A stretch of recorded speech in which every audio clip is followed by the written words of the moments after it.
মুজিবনগর বাংলাদেশের মেহেরপুর জেলায় অবস্থিত। এটি একটি ঐতিহাসিক স্থান। মুক্তিযোদ্ধা নেতৃত্বদানকারী বাংলাদেশের প্রথম অস্থায়ী সরকার 10 এপ্রিল 1971 সালে গঠন করা হয়।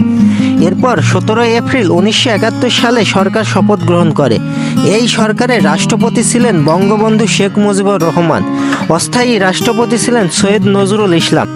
বাংলাদেশ সরকারের প্রথম প্রধানমন্ত্রী তাজউদ্দিন আহমেদ এই স্থানের নামকরণ মুজিবনগর করেছিলেন। 16 ডিসেম্বর পাকিস্তানি হানাদার বাহিনী আত্মসমর্পণ পর্যন্ত মুজিবনগর ছিল সরকারের রাজধানী। মুজিবনগর সরকারের ঐতিহ্য ধরে রাখতে এখানে গড়ে তোলা হয়েছে মুক্তিযোদ্ধা স্মৃতি কমপ্লেক্স।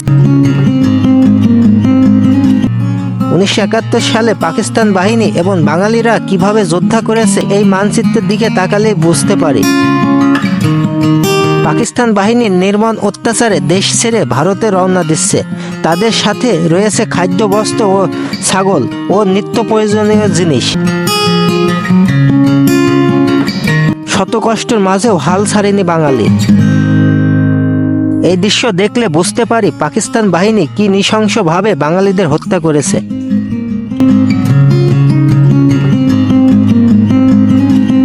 আমার সঙ্গে থাকার জন্য আপনাদেরকে অসংখ্য ধন্যবাদ।